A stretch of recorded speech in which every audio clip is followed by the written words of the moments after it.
Assalamualaikum warahmatullahi wabarakatuh. Innal hamdalillah nahmaduhu wa nasta'inuhu wa nastaghfiruh wa na'udzu billahi min shururi anfusina wa min sayyiati a'malina. May yahdihillahu fala mudilla lahu wa may yudlil fala hadiya lahu. Ashhadu an la ilaha illallah wahdahu la syarika lah wa ashhadu anna sayyidana Muhammadan abduhu wa rasulul ladzi la nabiyya ba'da. Allahumma salli wa sallim wa barik ala sayyidina Muhammad wa ala alihi wa ashabihi wa man tabi'ahuda. Amma ba'd, faqala Allah ta'ala fil Qur'anil azim. A'udzu billahi minasy syaithanir rajim. Bismillahirrahmanirrahim. Zuyyina lin-nasi hubbusy syahawati minan nisa'i wal banin wal qanatiril muqantarati minadh dhahabi wal fiddati wal khailil musawwamah wal an'ami wal harth. Dzalika mata'ul hayatid dunya wallahu 'indahu husnul ma'ab. Shadaqallahul azim. Hadirin ikhwati iman rahimakumullah. Alhamdulillah summa alhamdulillah. Puji syukur kehadirat Allah Subhanahu wa taala, zat yang berikan banyak karunia kepada kita. Karunia-Nya antara lain alhamdulillah di subuh kali ini kita dapat melaksanakan sholat subuh berjamaah. Semoga seluruh amal ibadah kita diterima di sisi Allah Subhanahu wa taala dan oleh Allah dicatat sebagai bentuk syukur, sehingga ketika dicatat sebagai bentuk syukur, ditetapkan sebagai bentuk syukur kepadanya, la in syakartum la azidannakum wa la in kafartum inna azabi lasyadid. Jika kita bersyukur maka Allah akan menambahkan karunia-Nya kepada kita. Jadi semoga apapun yang kita lakukan di pagi hari ini, mulai kita bangun sampai nanti kita tertidur lagi, dicatat sebagai syukur kita kepadanya, dan Allah menambah terus karunia untuk kita semua. Amin ya rabbal alamin.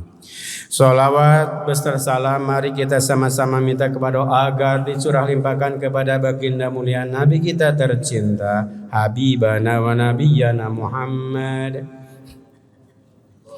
keluarganya, sahabat-sahabatnya, dan seluruh pengikutnya, bil khusus juga semoga sampai kepada kita yang sangat ingin mendapatkan syafaatnya kelak di yaumul jaza wal hisab. Hadirin ikhwati iman rahimakumullah, mari kita sama-sama berdoa kepada Allah dan kita doakan orang-orang yang telah berjasa untuk kehidupan kita, untuk kehidupan dunia ini dan juga kehidupan dunia yang akan menghantarkan kita, dijadikannya bekal untuk kehidupan akhirat kita. Kedua orang tua kita, semoga Allah tetapkan mereka sebagai orang yang baik, mendapatkan kebaikan dunia, mendapatkan kebaikan di akhirat, dan mereka semua juga kita dibebaskan dari api neraka. Juga guru-guru kita dan seluruh orang yang berjasa kepada kita, dan juga orang-orang yang sangat kita cintai, pasangan hidup kita, putra putri kita, bagi yang sudah punya cucu Bapak Ibu semua, semoga dicatatkan oleh sebagai orang-orang yang baik di sisinya.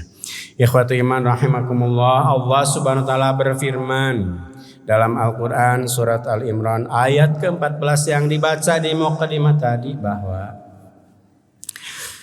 telah dijadikan perhiasan bagi umat manusia hubbus syahawati minan nisa, cinta kepada pasangan hidup yakni wanita, dan juga kepada anak keturunan. Dan yang berikutnya adalah cinta kepada al-qanatiril muqantarah, kepada harta yang sangat banyak. Ini merupakan gharizah, merupakan tabiat, merupakan hal yang melekat pada diri setiap orang. Cinta kepada yang dituturkan di dalam Al-Quran surat ketiga ayat ke-14 ini, yang menurut Imam Abdurrahman As-Sa'di dalam buku tafsirnya, ia mengatakan bahwa ayat ini adalah merupakan ayat hiburan bagi orang-orang yang sempit rezeki, Ayat hiburan bagi orang-orang yang belum mampu untuk meraih, belum memiliki keluasan rezeki untuk mendapatkannya. Bahwa di samping karunia yang banyak yang Allah titipkan, perhiasan kehidupan dunia, bila belum mendapatkannya, maka di sisi Allah ada yang lebih baik daripada itu semua. Di sisi yang lain, menurut Imam As-Sa'di bahwa ayat ini juga merupakan peringatan, merupakan warning kepada orang-orang al-mughtarin, orang-orang yang tertipu oleh kehidupan dunia, bahwa manakala mereka hanya terfokus hidupnya hanya untuk syahwat, maka mereka tidak akan mendapatkan apapun di akhirat. Padahal kehidupan yang terbaik adalah kehidupan akhirat. La khaira illa khairul akhirah. Demikian kata Nabi, bahwa tiada kebaikan yang sejati kecuali kehidupan di akhirat. Hadirin ikhwatu iman rahimakumullah. Terkait dengan kecintaan kepada wanita, menarik ya kalau menurut tafsir Al-Baghawi, bahwa mengapa disebutkannya cinta kepada wanita, tidak wanita yang cinta kepada pria. Karena biasanya tabiatnya laki-laki bersifat aktif sementara perempuan pasif. Jadi laki-laki lah yang mengejar cintanya wanita, biasanya seperti itu. Maka disebutkan hubus syahwah minan nisa, tidak hubus syahwah minar rijal. Tidak disebutkan kepada perempuan yang memiliki kecenderungan, memiliki keinginan terhadap laki-laki. Tapi ayat ini tidak menutup bahwa hubus syahwah dari perempuan kepada pasangan jenisnya, yakni laki-laki. Kedua belah pihak, bahwa laki-laki cinta kepada perempuan, perempuan pun cinta kepada laki-laki. Berikutnya baru disebutkan, yang berikutnya adalah syahwah kepada al-banin, kepada anak-anak. Pertanyaannya, mengapa kepada perempuan dulu baru kepada anak-anak? Mengapa kepada pasangan hidup dulu baru kepada anak-anak? Karena jawaban dari Al-Baghawi bahwa anak-anak adalah samratun nisa. Ia adalah buah dari perempuan. Buah dari kecintaan seorang laki-laki kepada perempuan, kemudian diikata dengan ikatan pernikahan yang sah dan barokah, maka lahirlah putra putri yang menjadi qurrata ayun, menjadi penyejuk jiwa bagi kedua orang tuanya. Semoga Bapak Ibu hadirin hadirat rahimakumullah, keluarga kita adalah keluarga yang sakinah mawaddah warahmah. Kemudian semua juga anak keturunan kita semuanya adalah anak keturunan yang saleh dan salihah, yang mampu mendoakan kita manakala kita sudah menjelang usia tua, terlebih ketika kita sudah ada di alam baka. Dan untuk mendapatkan doa dari anak-anak kita dalam upaya untuk mengharapkan anak-anak yang saleh dan salehah, harus ingat bahwa tunjuk diri kita. Kita juga adalah anak bagi kedua orang tua kita. Itu artinya apa? Manakala ketika kita menginginkan memiliki anak-anak yang saleh, hendaklah kita menjadi anak yang saleh bagi kedua orang tua kita. Untuk itu pula, maka tugas dari anak saleh adalah mendoakan kedua orang tua kita. Oleh karenanya, jangan henti-hentinya kita doakan kedua orang tua kita. Wa qur rabbirhamhuma kama rabbayani shaghira. Itu perintah dari Allah Subhanahu wa taala kepada baginda mulia Nabi Muhammad, dan sekaligus juga menjadi perintah kepada kita semua. Katakanlah olehmu Muhammad, katakanlah oleh kalian wahai orang yang beriman, irhamhuma kama rabbayani shaghira. Wahai Tuhan kami, berikanlah kasih sayang kepada kedua orang tua kami sebagaimana mereka menyayangi kami di waktu kami kecil dahulu. Oleh karena itu, mari kita sama-sama tatap kedua wajah orang tua kita, wajah kedua orang tua kita. Kita perhatikan mereka, pandang mereka dari kejauhan, kemudian kita resapi, kita internalisasikan ke dalam diri kita, kita hunjamkan ke dalam dada kita betapa ayah ibu kita mencintai kita dan menyayangi kita. Apapun yang mereka lakukan untuk kebaikan kita, mari kita doakan mereka. Semoga Allah ampuni mereka, semoga Allah sayangi mereka.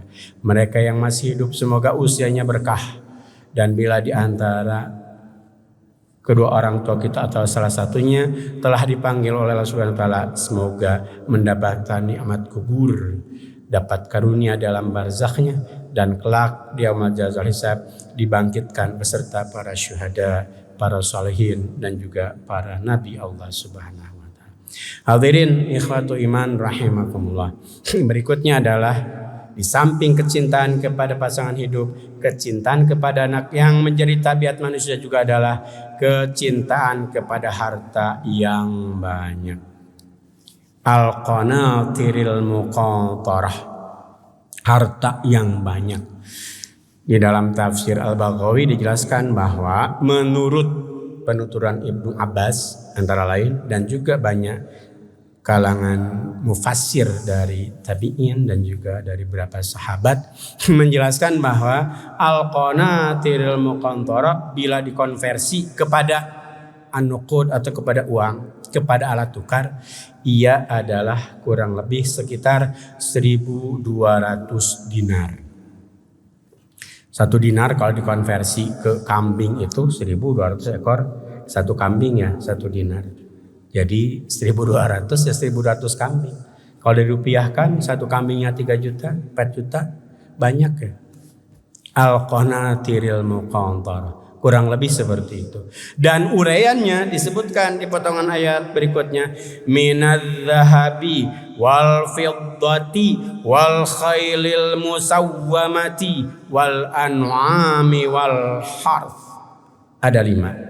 Yang pertama adalah az-zahab, yang kedua al-fiddah, yang ketiga al-khail musawwamah, yang keempat al-an'am, dan yang kelima al-harth. Az-zahab itu adalah emas. Ia dinamai zahab karena ia akan lenyap. Ia dicari tapi juga dia akan lenyap, akan pergi meninggalkan orang yang mencarinya. Bahkan banyak orang yang mencari-carinya tapi juga tidak ketemu dengan emas tersebut, kecuali emas-emas yang ada di Jawa Tengah, di Jawa Timur, di Jogja, dan lain sebagainya. Makanya disebut zahab. Kemudian yang kedua al-fiddah, ia dinamai al-fiddah karena ia bisa dipecah, bisa dibagi-bagi. Karena harta kekayaan pada hakikatnya dibagi-bagi. Dibagi untuk kepentingan diri sendiri, dibagi untuk kepentingan istri, dibagi untuk kepentingan putra putri, dibagi untuk kepentingan sedekah, zakat, infak, dan lain sebagainya. Kemudian yang ketiga al-khailil musawwamah, kuda pilihan, kuda yang ditandai. Kalau sekarang kudanya kuda besi, ya. Jadi kuda, kemudian alfat, kemudian berbagai macam jenis kendaraan, baik roda 4, roda 2, roda 6, dan juga yang tanpa roda.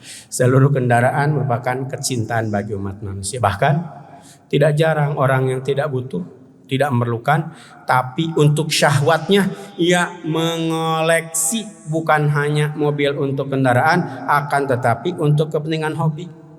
Tidak cukup 1, 2, 3, tapi boleh jadi garasinya aja se-Al-Jabar ini luas. Demikian sudah diakui oleh Allah di dalam surat Al-Imran ayat ke-14. Wal an'am wal harth. Kalau di dunia modern sekarang itu perusahaan, tempat kerja, pabrik, kemudian dunia kerja, dan juga dunia usaha, dunia industri yang diwakili zaman dulu dengan al-an'am wal harth. Dan dewasa ini juga masih relevan, kecintaan kepada 5 hal tersebut. Bagaimana pandangan Islam terhadap hal tersebut? Dzalika mataul hayatid dunya itu adalah perhiasan kehidupan dunia. Jadi harta al-qanatiril muqantarah, nama lainnya al-mal. Kedudukan harta di dalam Islam pertama adalah ia merupakan mata'ul hayatid dunya, perhiasan kehidupan duniawi kita. Ad-dunya atau al-mal qiwamud dunya atau al-mal qiwamul hayah, bahwa harta adalah citra diri untuk memantaskan diri di kehidupan kita sehari-hari. Oleh karena itu, bagi yang memiliki kemampuan, silahkan miliki emas, perak, kemudian kendaraan, perusahaan. Silahkan. Tidak Allah larang. Karena itu adalah hubus syahwah. Itu adalah matul hayatid dunya. Itu adalah bekal kehidupan kita. Asal tidak boleh berlebih-lebihan. Yang maksud dengan berlebih-lebihan adalah mengingini sesuatu dengan menghalalkan segala cara, melabrak, melanggar apa yang menjadi syariatnya. Nir hukum, nir etik. Tidak boleh mengabaikan hukum, tidak boleh mengabaikan etika.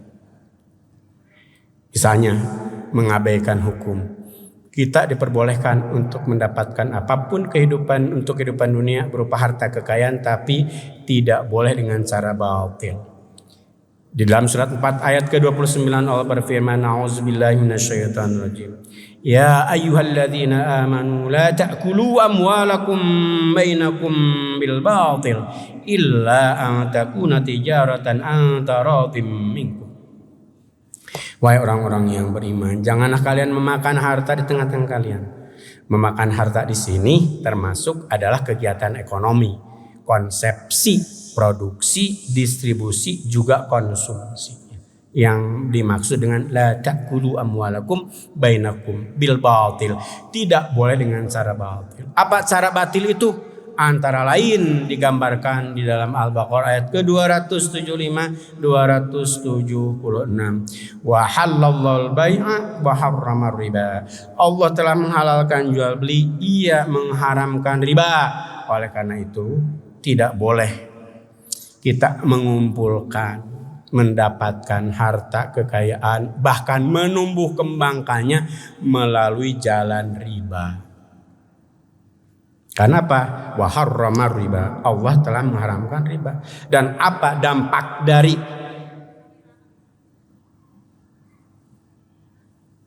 harta ribawi? Kita temukan di ayat ke-276-nya. Yamhaqullahu riba wa yurbis sadaqat wallahu la yuhibbu kulla kaffarin athim. Yamhaqullahu riba. Allah membumi hanguskan, menghancurkan, membangkrutkan riba. Tidak harus sekarang, tapi di kemudian hari. Tidak oleh kita, tidak pada saat kita yang memegangnya, tapi boleh jadi ketika sudah berpindah tangan kepada ahli waris kita, atau setidaknya hidupnya gelisah, tidak pernah nyaman dan tentram karena memperoleh harta tidak dengan cara yang baik. Itu yang pertama, kedudukan harta dalam pandangan Islam ia adalah mataul hayatid dunya, ia adalah qiwamul hayah. Diperbolehkan, disilahkan, bahkan harus selagi memiliki kemampuan untuk itu dan mendapatkannya dengan memperhatikan hukum dan juga etikanya. Kemudian yang berikutnya, kedudukan harta al-mal al-qanatiril muqantarah di dalam ajaran Islam adalah al-istikhlaf, bahwa kita umat manusia menjadi khalifah Allah untuk mengelolanya, untuk memanagenya.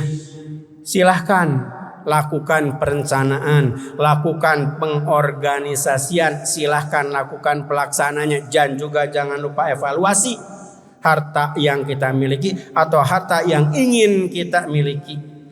Tapi ingat, bukan hanya untuk kehidupan kita saja, tapi untuk berbagi dengan sesama. Dan dengan itulah harta akan mengantarkan untuk kebahagiaan kita. Ini relevan dengan kedudukan harta pada posisi yang ketiga, yakni harta adalah sebagai al-wasilah. Ia merupakan jalan. Jadi menurut As-Sa'di, harta memiliki dua kedudukan, disesuaikan dengan siapa yang mengejarnya. Pertama, bagi orang baik-baik harta adalah al-wasilah. Sementara bagi orang yang tidak sadar diri, harta adalah al-maksud. Harta adalah tujuan. Harta adalah sesuatu yang dituju. Ia merupakan yang diingini, yang nanti akan kena teguran at-takatsur. Dan juga akan kena teguran wailul likulli humazatil lumazah al-humazah. Bila harta dijadikan sebagai tujuan, bahwa emas menjadi tujuan, perak menjadi tujuan, perusahaan menjadi tujuan, kedudukan di perusahaan menjadi tujuan. Kalau sudah seperti itu, maka apapun dikerahkan untuk mendapatkan tujuan itu, termasuk ketika orang yang menjadi tujuannya adalah kekuasaan. Makanya untuk mendapatkan kekuasaan menghalalkan segala cara. Kalau sudah dunia yang harusnya menjadi wasilah malahan dijadikan tujuan. Sementara bagi orang yang cerdas, bagi orang yang baik, bagi orang beriman yang imannya benar-benar iman, maka harta adalah wasilah. Ia merupakan tujuan, merupakan alat untuk mendapatkan akhirat. Ingat dan perhatikan Quran surat 28 ayat ke-77. A'udzu billahi minasy syaithanir rajim. Wabtaghi fima ataka Allahu daral akhirah wa la tansa nasibaka minad dunya wa ahsin kama ahsana Allahu ilaik. ولا تبغي الفساد في الأرض إن الله لا يحب المفسدين وابتغ فيما آتاك الله دار الآخرة. Hendaklah kalian menjadikan apapun yang telah Allah berikan kepada kalian berupa al-mal, al-qanatiril muqantarah, ad-darul akhirah, untuk kehidupan akhirat kita. Nah, oleh karena itu kita tahu dan kita diberitahu oleh para ulama bahwa harta memiliki kedudukan yang sangat urgen, bukan hanya untuk kehidupan dunia kita, tapi juga untuk kehidupan akhirat kita. Mengapa demikian? Orang bisa sholat dengan sempurna dan sah manakala syaratnya terpenuhi. Salah satu syarat sahnya sholat adalah kita menutup aurat. Menutup aurat pakai pakaian. Pakaiannya harus dibeli. Dibelinya pakai apa? Pakai harta. Itu harta sebagai wasilah.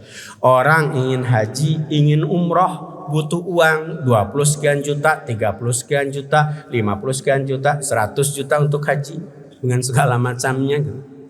Itu butuh harta. Harta menjadi wasilah untuk kehidupan akhirat. Termasuk juga Masjid Al-Jabbar yang megah ini juga dibangun atas dasar harta. Ketika di suatu daerah pendidikannya masih tertinggal, membutuhkan sarana dan prasarana pendidikan untuk mendukung anak-anak mendapatkan pendidikan terbaik, butuh harta. Untuk bangunannya, untuk sarana prasarananya, untuk gaji honor gurunya, dan untuk lain sebagainya butuh harta. Oleh karena itu harta sebagai wasilah untuk mendapatkan kebaikan dunia dan juga akhirat kita. Betapa ya, makanya kata Nabi Muhammad SAW bahwa sebaik-baik harta adalah di tangan orang-orang yang baik. Karena kalau harta ada di tangan orang baik maka akan menambahkan kebaikan. Kemudian yang lainnya yang harus kita cermati juga, di samping sisi positif harta, kalau kita merujuk kepada Al-Quran surat Al-Kahfi surat ke-18 ayat ke-46, Allah mengingatkan kepada kita, A'udzubillahi minasyaitonir rajim. Al-malu wal banun zinatul hayatid dunya wal baqiyatus salihati khairun. Lanjutkan. Inda rabbika thawaban wa khairun amala. Harta dan anak adalah perhiasan kehidupan dunia, tapi ingat, bukan itu di sisi Allah yang terbaik. Karena yang terbaik adalah wal baqiyatus sholihat, sebagai yang tadi dibaca oleh imam setelah sholat. Subhanallah walhamdulillah wala ilaha illallah wala haula wala quwwata illa billah. Mananya apa? Harta saja tidak cukup manakala harta tidak mengantarkan kita untuk selalu dekat berzikir kepada Allah Subhanahu wa taala. Dan ingatkan lagi di dalam surat At-Taghabun ayat ke-15, a'udzubillahi minasyaitonirrajim. Innama amwalukum wa auladukum fitnah. Perhatikanlah, sesungguhnya hartamu dan juga anak-anakmu yang tadi ada di An-Nisa di Al-Imran ayat ke-14, Al-Banun, kemudian An-Nisa, kemudian juga amwal al-qanatil muqantara. Fitnah, ia adalah ujian, ia adalah fitnah. Apakah orang lulus atau lolos untuk mengelola harta itu? Orang dengan hartanya bisa ke surga atau dengan hartanya ia ke neraka. Na'udzubillah tsumma na'udzubillah. Hadirin ikhwatu iman rahimakumullah, perhatikan penutup ayat ini. Wallahu indahu husnul ma'ab. Perhatikanlah bahwa di sisi Allah ada sebaik-baik tempat kembali. Bagi siapa? Bagi orang-orang yang bertakwa. Akan dapat apa? Akan dapat surga yang di bawahnya ada air yang mengalir. Dia kekal di dalamnya. Di samping itu mereka akan mendapatkan pasangan hidup. Wa azwajum mutahharah wa ridwanum minallah, dan akan dapatkan keridhaan dari Allah. Wallahu basirum bil ibad, dan ia maha waspada, maha teliti terhadap hamba-hambanya. Semoga kita merupakan bagian dari hamba Allah Subhanahu wa taala. Kemudian kecenderungan kita kepada istri, anak, harta yang banyak akan mengantarkan kita untuk kebaikan dunia dan juga untuk kebaikan akhirat kita, hingga kita menjadi mu'minun haqqa, orang beriman yang sebenar-benar iman. Kita disejajarkan dengan para nabi, siddiqin, syuhada dan salihin, sebagaimana janji Nabi at-tajirus saduqul amin ma'an nabiyyin was-siddiqin wasyuhada, bahwa para pebisnis, orang-orang yang memiliki harta, mereka kelak di yaumul jazaa wal hisab akan ditempatkan beserta para nabi, para siddiqin, syuhada, dan juga dengan orang-orang yang soleh. Demikian yang dapat disampaikan. Semoga ada manfaatnya. Billahi taufiq wal hidayah wa ridha wal inayah. Wassalamualaikum warahmatullahi wabarakatuh.